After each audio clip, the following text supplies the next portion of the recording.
નમસ્કાર મારા વાલા ગુજરાતી મિત્રો. જાગો જોગી જાગો ચેનલમાં આપનું સ્વાગત છે. તો આજે આપણે વાત કરીશું કે કર્મફળની બેહોશી શું છે અને આપણે જે કર્મફળ ભોગવી રહ્યા છીએ એ પૂરેપૂરા બેહોશીમાં જ ભોગવી રહ્યા છીએ. એટલે તો આપણને ભય લાગે છે, એટલે જ આપણને ડર લાગે છે, અને એટલે તો આપણે કોઈ મહાદેવ મંદિર, તાંત્રિક, ભુવાઓ અને કોઈ એવા અઘોરીઓ, કોઈ એવા લોકોનો આપણે સહારો લઈ રહ્યા છીએ. અને આપણે કર્મથી બચવા માટે આપણે ઉદાસ થઈ જઈએ છીએ. જ્યારે આપણા ઉપર દુઃખ આવે છે, ત્યારે આપણે પૂરેપૂરા ઉદાસ થઈ જઈએ છીએ, પૂરેપૂરા બેચેન થઈ જઈએ છીએ. તો આનું કારણ શું છે? આપણી કર્મફળની આપણી ઉદાસી શું છે? તો માની લો કે આપણે જોઈએ કે સવારે સૂર્ય ઉગે છે અને સૂર્યના કિરણોની અંદર કોઈ પણ પ્રકારનો ભેદભાવ નથી. સૂર્યના કિરણો પછી કાદવ હોય, કીચડ હોય, બગીચો હોય કે અમીરનો બંગલો કે ગરીબનું સાપરું હોય, ત્યાં સૂર્યના કિરણ દરેક સમાન જ પડતા હોય છે. સૂર્યના કિરણોમાં કોઈ ગરીબી નથી, કોઈ અમીરે નથી, ક્યાંય કાદવે નથી, ક્યાંય કીચડે નથી, ક્યાંય ગંદકી નથી, કશું જ નથી. પણ હવે તમે એ સૂર્યના કિરણનો બધા લોકો લાભ લઈ રહ્યા છે, પણ આપણને એનો લાભ મળતો નથી. સૂર્યના કિરણો આપણા પર પડતા નથી. તો આનું કારણ શું છે? તો સૂર્ય થોડો તમારો દુશ્મન છે કે તમારા પર કિરણો પાડવાની ના પાડે છે. તો સૂર્યની સમદ્રષ્ટિ છે, પરંતુ જ્યાં હજુ સૂર્યના કિરણો, સૂર્ય તો પ્રકાશ ફેંકી રહ્યો છે, સૂર્ય તો કિરણો એવું છે કે હું શું કરું અને આ મનુષ્યના ઘરમાં ઘૂસી જાઉં. તો સૂર્ય તો તમારા દરવાજા પર દસ્તક દઈ રહ્યો છે, પણ હવે તમારો દરવાજો બંધ હોય તો સૂર્યનામાં કોઈ દોષ નથી. અને માની લો કે તમે રસ્તા વચ્ચે ઊભા છો, તમે જંગલમાં ઊભા છો, તમે કોઈ ઝાડ નીચે છુપાઈ ગયા, તો તમે ઝાડનું આવરણ તમારા મસ્તક ઉપર લઈ લીધું, એથી સૂર્યનો કોઈ દોષ નથી. બીજા નંબરે તમે છત્રી ઓઢી લીધી કિરણોથી બચવા માટે, તો છત્રી તમારા માટે આવરણ થઈ ગઈ, એમાં સૂર્યનો કોઈ દોષ નથી. તો આપણે કહીએ છીએ તો આપણે માટે છત્રી ઓઢી છે, આપણે ઝાડ નીચે આપણે છુપાઈ ગયા છે, આપણે સૂર્યના કિરણોથી બચવા આપણે ઘરમાં છુપાઈ ગયા છીએ, અને આપણે પછી સૂર્યને દોષ આપીએ છીએ કે સૂર્ય મારાથી વિરોધ ચાલી રહ્યો છે, કે સૂર્ય મને એના કિરણો આપતો નથી. ને જે સૂર્યને આપણે બદનામ કરીએ છીએ એ જ આપણી બેહોશી છે. આપણો જે ગુનો છે, આપણું જે કર્મ છે, આપણે છત્રી ઓઢીને ઉભા રહેવાનું કર્મ કર્યું, તો જ સૂર્યના કિરણો આપણા સુધી પહોંચી શકતા નથી. આપણે કોઈ ઝાડનો સહારો લીધો તો સૂર્યના કિરણ આપણી સુધી પહોંચી શકતા નથી. આપણે કોઈ ઘરની અંદર સંતાઈને બેસી ગયા તો સૂર્યના કિરણો આપણી સુધી પહોંચી શકતા નથી. પણ આ વસ્તુનો તો આપણે સ્વીકાર કરતા જ નથી. આપણે સૂર્યને દોષ દઈએ છીએ. એવી જ રીતે આપણો જેમ સૂર્યનો સ્વભાવ છે સમભાવ, સમદ્રષ્ટિ, તો એવી જ રીતે સૂર્ય દરેકને એક સરખો જ પ્રકાશ આપી રહ્યો છે. એમ પરમાત્મા કે કોઈ ભગવાન એવું નથી કે તમને એકને દુઃખ આપે, એકને સુખ આપે. એની દૃષ્ટિમાં કોઈ ઊંચ કે કોઈ નીચ છે જ નહીં. જેવો સૂર્યનો સ્વભાવ છે એવો જ પરમ તત્વનો સ્વભાવ છે. પરંતુ અહીંયા આપણે જોઈએ છે કે આપણે કોઈ પણ કર્મની છત્રી આપણે પોતે ઓઢી લીધી છે, કોઈ પણ કર્મનું ઝાડ આપણે પોતે જ વાવ્યું છે, અને આપણા ઘરમાં જ્યારે દુઃખ આવે છે ત્યારે આપણે એમ કહીએ છીએ કે ભગવાન મારા ઉપર નારાજ થઈ ગયો છે, માતાજી મારા ઉપર નારાજ થઈ ગયા છે, અને હું આટલી માતાજીની ભક્તિ કરું છું, આટલી સેવા કરું છું, આટલી ભગવાનની પાઠ પૂજા કરું છું, એમ છતાં પણ મારા ઉપર જે કર્મબંધન જે આવી રહ્યું છે, મને જે દુઃખ આવ્યું છે, કર્મનું દુઃખ આવી રહ્યું છે, આના ગુનેગાર ખરેખર ભગવાન જ છે. આપણે ભગવાનને દોષિત ઠેરાવીએ છીએ, શક્તિઓને આપણે દોષિત ઠેરાવીએ છીએ અને પરમાત્માને દોષિત ઠેરાવીએ છીએ. પણ આપણે હજુ એટલું વિચારતા નથી કે આ દુઃખ આવવાનું કારણ શું, આ કર્મ આવવાનું કારણ શું. નક્કી આના પાછળ કંઈક રહસ્ય પડ્યું હશે. અને આપણે એટલા બધા આજે આપણે જોઈએ છીએ કે આજે આપણે કર્મ તો કરી રહ્યા છીએ, પણ આપણે સત્ય કર્મ તો કરી રહ્યા જ નથી. આપણે ભલે કરોડો રૂપિયાનું પુણ્ય કરી દઈએ, પણ એ પુણ્યની અંદર તમે જુઓ, આપણે ઘણી જગ્યાએ જોઈએ છે કે જે પુણ્ય કરે છે અને એ પુણ્યનો એક જ દેવો છે કે જે પુણ્યશાળી કરે છે એના અંદર પણ અહંકાર આવી જાય છે. અને એ જગતને બતાવવા માટે પણ પુણ્ય કરે છે કે જુઓ મારી પાસે આટલી સંપત્તિ છે, મેં આમ કર્યું, મેં તેમ કર્યું, મેં આટલા લોકોને જમાડ્યા, મેં આવો પાઠ કરાયો, મેં કથાઓ કરાવી, મેં આમ કર્યું, મેં મંદિર બનાવ્યા. એના અંદર પણ શુદ્ધ પુણ્ય હોતું નથી. એના અંદર પણ પૂરેપૂરો અહંકાર ભરેલો હોય છે. અને એ કર્મ કરવા છતાં પણ એમને અહંકારની છત્રી ઓઢેલી હોય છે. હવે જ્યાં અહંકારની છત્રી તમારી માથે ઓઢેલી હોય છે તો અહંકારનું આવરણ તમારા ઉપર આવી જાય છે. હવે અહંકારનું આવરણ આવે તો જેમ સૂર્યનો પ્રકાશ તમારા માથે છત્રી હોવાથી તમને પહોંચી શકતો નથી, એમ કોઈ પણ ઈષ્ટદેવની કૃપા કે કોઈ પણ દેવી શક્તિની કૃપા કે કોઈ પણ કે પરમાત્માની કૃપા તમારા સુધી પહોંચી શકતી નથી. કારણ કે પરમાત્માનો પ્રકાશ તો એના પ્રકાશમાં તરબોળ કરી દેવા માટે એ બેચેન છે કે ક્યારે આ એના માથેથી છત્રી હટાવી લે, ક્યારે આ કર્મના ઝાડ નીચેથી બહાર નીકળી જાય ને હું એને મારા પ્રકાશથી હું એને રંગી દઉં. એ તો તમારા માટે તત્પર હોય છે, પણ અહીંયા તકલીફ આપણને આપણી જ છે કે આપણે આવરણ જે લગાવીએ છીએ એ આવરણ ઉપર આપણે નજર કરતા નથી અને આપણે દોષ બીજાને આપી દઈએ છીએ. અને જ્યારે પણ આપણે જે આપણું જે કર્મ કરેલું હોય છે અને એનું ફળ ભોગવવાનું થાય છે, તો ફળ તો કોઈ પણ તમે સત્કર્મ કહો, અસત્કર્મ કરો, જેવું વાવો એવું લણો, આવી ભાવના કોઈ દિવસ ભૂલશો નહીં. કે તમે જેવું વાવ્યું હોય, તમે માની લો કે તમારા જ ખેતર હશે અને એ જ ખેતરમાં તમે કોઈ સારી એવી કેરીનો તમે આંબાના વૃક્ષ વાવ્યા હોય, તો હવે આંબાના વૃક્ષ વાવવાથી તમારા બાળકો ભલે ખુલ્લા પગે ચાલતા હોય, તમારા બાળકો ભલે આંબા નીચે આડોડતા હોય, આંબા નીચે રમતા હોય, આંબા નીચે કૂદતા હોય, તો તમારે કોઈ ભય નથી. કારણ કે આંબા નીચે કોઈ કાંટો તો છે જ નહીં. આંબાની શીતળ છાયા છે અને શીતળ છાયાની અંદર બાળકો રમી શકે છે. અને એ જ આંબાને જ્યારે ફળ લાગે છે ત્યારે એ જ આંબો તમને સ્વાદિષ્ટ કેરી આપી શકે છે, સ્વાદિષ્ટ રસ આપી શકે છે. અને એ રસને તમે ખાવશો ત્યારે તમારા અંદર પણ સંતોષ થાય છે, તમારા અંદર પણ ઠંડક પડે છે, તમારા હૈયામાં હાશ થાય છે કે આજે તો જમવાની મજા આવી ગઈ. કેરીનો એટલો સ્વાદિષ્ટ રસ હતો, એટલો મીઠો રસ હતો, જમવામાં મજા આવી ગઈ. તો આ ક્યારે બન્યું કે જ્યારે તમે આંબો વાવ્યો ત્યારે. પરંતુ હવે જો તમે જ એવા કાંટાવાળા ઝાડ વાવીને બેઠા હો, તમે જ બાવળિયા વાવી દીધા હોય, તમે બોરડી વાવી દીધી હોય, તો હવે એ ટાઈમે તમારે તમારા બાળકોને કે તમારે પોતાને સાવચેતીને રહેવું પડશે કે ભાઈ અહીંયા આપણે બાવળ વાવેલો છે તો અહીંયા ખુલ્લા પગે જવાય નહીં, બાવળ નીચે આરોટાય નહીં, બાવળ નીચે છોકરાને રમવા દેવાય નહીં. અસંખ્ય કાંટાઓ પડેલા હોય છે અને એ કાંટા તમારા બાળકોને વાગી જાય અને એ કાંટા તમને પણ વાગે અને જ્યારે એ કાંટાવાળું ફળ તમને જ્યારે મળે ત્યારે પછી તમે પ્રકૃતિને દોષ આપો, પરમાત્માને દોષ આપો, કોઈ દેવતાને દોષ આપો, કોઈ દેવીને દોષ આપો, કોઈ ભગવાનને દોષ આપો, તો કહેવાય છે કે મારા કર્મે બાવળિયો ક્યાંથી ઊંઘ્યો. પણ તમારા કર્મે કોઈના કર્મે બાવળિયો ઉગતો જ નથી, કોઈના કર્મમાં દુઃખ લખાયેલું જ નથી.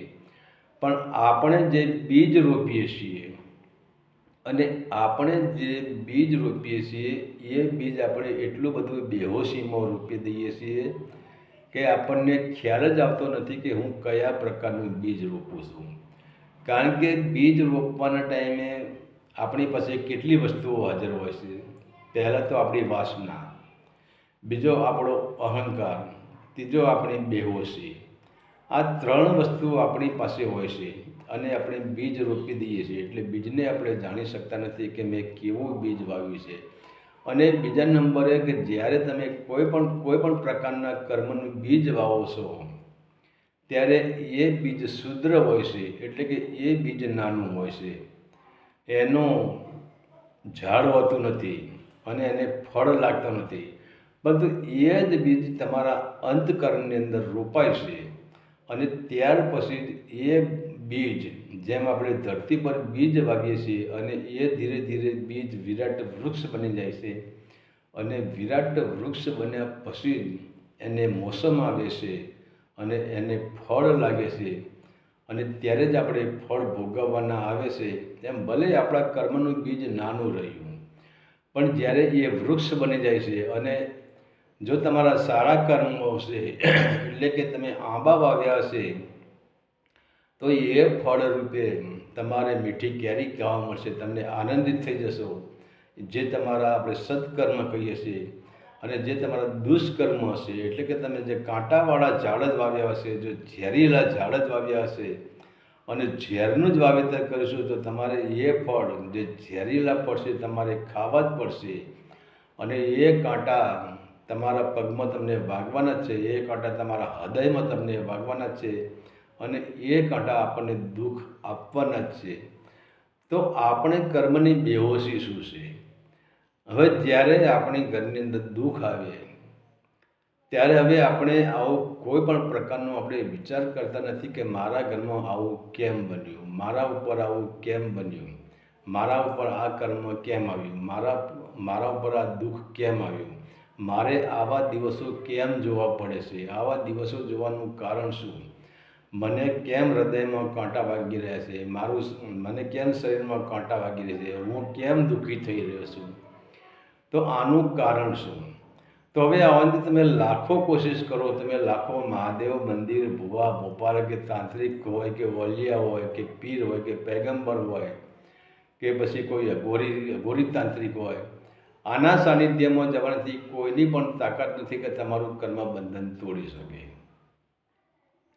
તો હવે જ્યારે આપણી પર દુઃખ આવે ત્યારે આપણે બેહોશીમાં રડવા લાગીએ છીએ.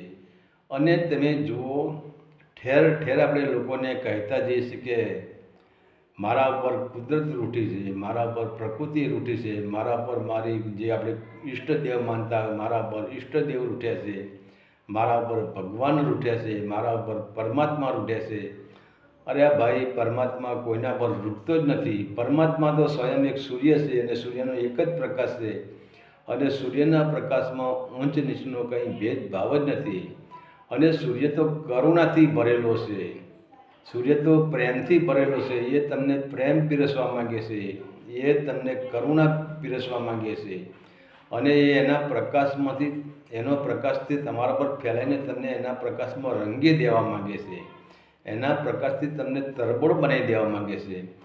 પણ તો હવે આપણી માથે જે છત્રી છે અને એ છત્રીનું આવરણ આપણે લઈને બેઠા છીએ, તો પછી આપણે સૂર્યને દોષ ખોટો આપીએ છીએ. એવી જ રીતે આપણે જે કર્મ હોય ને એ પ્રમાણે આપણું જીવન ચાલ્યું જાય છે. કારણ કે પહેલી વસ્તુ તો નક્કી જ છે, પ્રકૃતિનો એક નિયમ છે, તમે જેવું વાવો એવું જ તમારે લણવું પડે છે. અને આપણો ભારત તો ખેતી પ્રધાન દેશ છે, એટલે આપણને એ તો ખબર પડે કે આપણે ખેતરમાં જે પાક વાવ્યો હોય એ પાક આપણે સ્વયં લણવો જ પડે છે, આપણે એ પાકને લેવો જ પડે છે. એમાં કંઈ આગું પાછું થતું નથી. તો જ્યારે પણ આપણી પ્રત્યે એવું આપણા ઉપર કોઈ દુઃખ આવે, કોઈ સંકટ આવે, કોઈ એવી પરિસ્થિતિ આવીને પડી જાય, ત્યારે હવે આપણે બેહોશીમાં આવી જઈએ છીએ. પરંતુ અહીંયા આપણે બેહોશીમાં આવવાનું નથી, આપણે હોશમાં આવી જવાનું છે, આપણે આનંદમાં આવી જવાનું છે.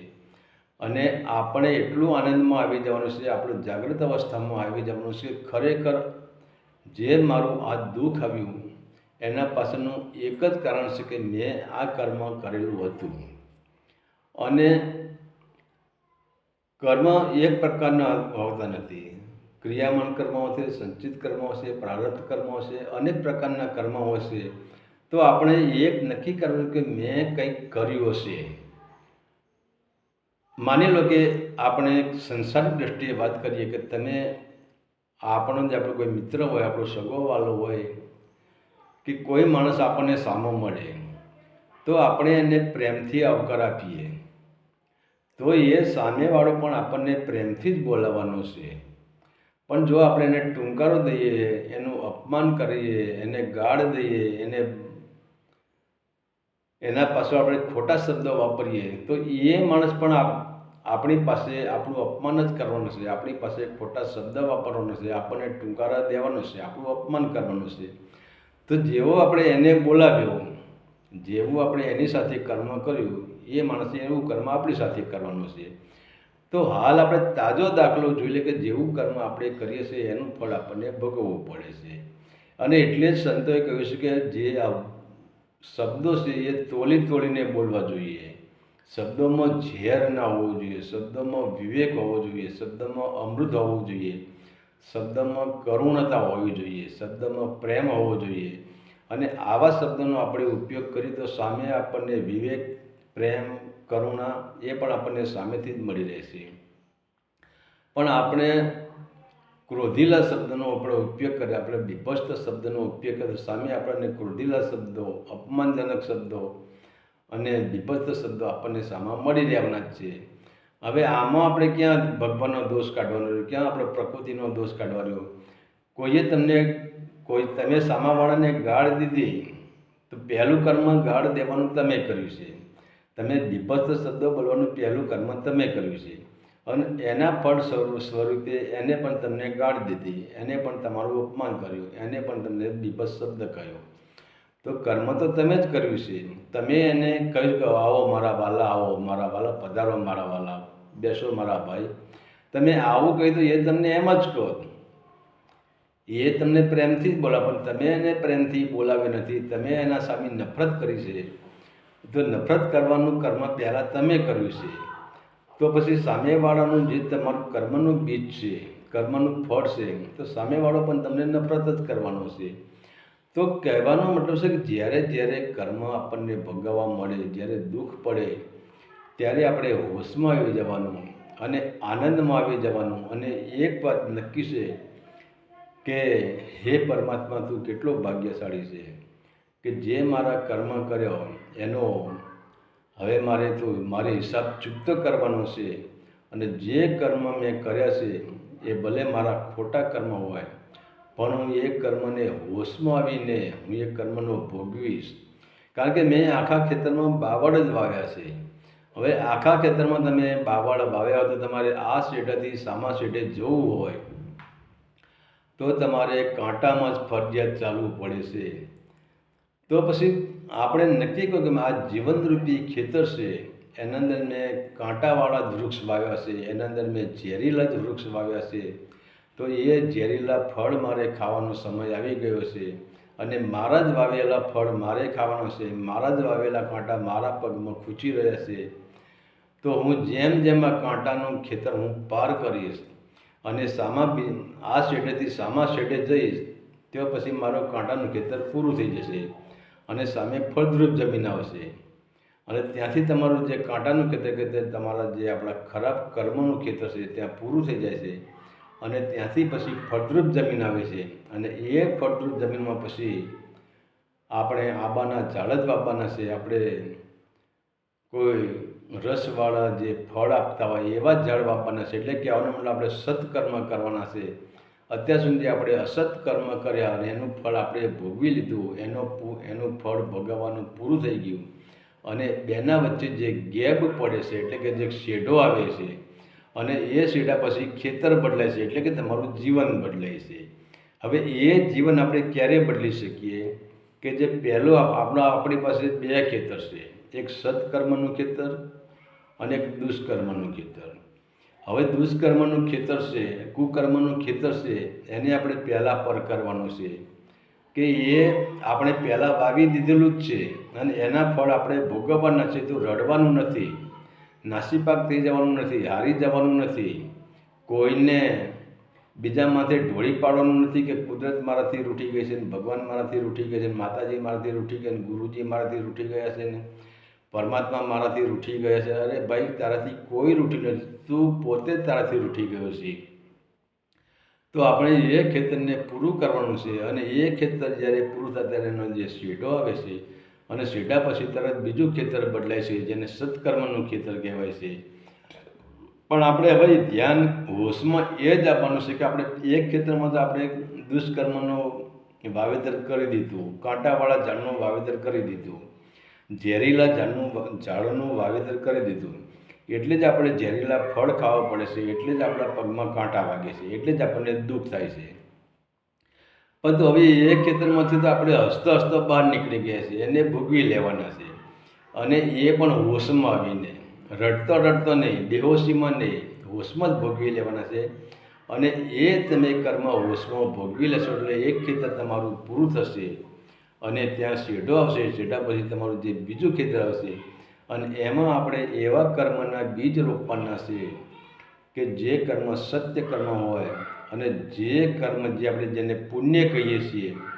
સત્ય કર્મ એટલે સત્કર્મ એટલે શું કે તમે જે પણ કાર્ય કરો, ભલે તમે તમારા ત્યાં દરરોજ તમે લાખો માણસને જમાડો, મોટા મોટા પ્રસંગો રાખો, તમે કોઈ પણ કર્મ કરો, મોટા મોટા મંદિરો બનાવો, તીર્થસ્થાનો બનાવો, કે ગરીબોને દાન દક્ષિણા કરો, પણ એમાં હું કરું છું આ અહંકાર ના આપવો જોઈએ.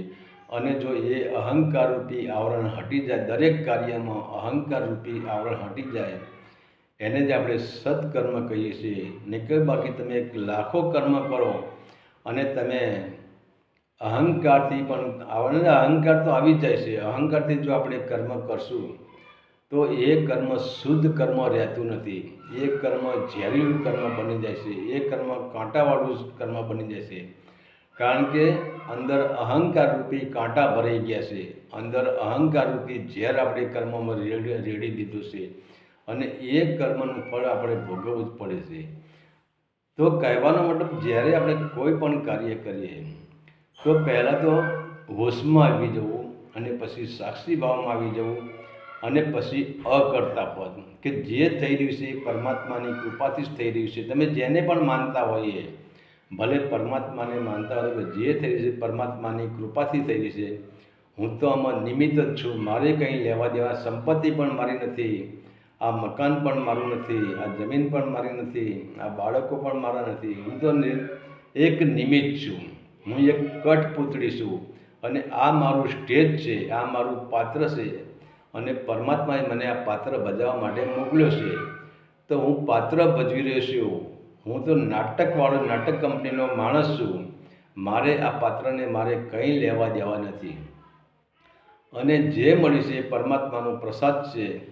અને આ રીતે આપણે જો જે કોઈ પણ કર્મ કરીએ, અને એટલે જ આપણે આગળ મેં વાત કરી કે તમે જ્યારે પાણીમાં ડૂબકી મારો છો ત્યારે તમારા ઉપર કરોડો લીટર પાણી ચડી જાય છે, અને એ પાણીનું આપણને વજન લાગતું નથી, કારણ કે એ આપણે પાણીને સમર્પિત થઈ ગયા છીએ. અને એવી રીતે આપણે અસ્તિત્વને સમર્પિત થઈ જવાનું છે, પરમાત્માને સમર્પિત થઈ જવાનું છે, સત્યને સમર્પિત થઈ જવાનું છે. પરંતુ એ જ પાણીનો તમે જો ઘડો ભરીને કે ગાગર ભરીને કે માટલી ભરીને પાણી તમારા માથે પડતો, માથે વજન લાગશે, કારણ કે ત્યાં અહંકાર આવી ગયા, ત્યાં મારાપણું આવી ગયું. એટલે આપણે હવે કર્મ, જ્યારે કર્મનું બેહોશીનું કારણ શું છે? આપણી અજ્ઞાનતા, આપણી બેહોશી. અને આપણી આ જ બેહોશીને આપણે ધીરે ધીરે તોડવાની છે.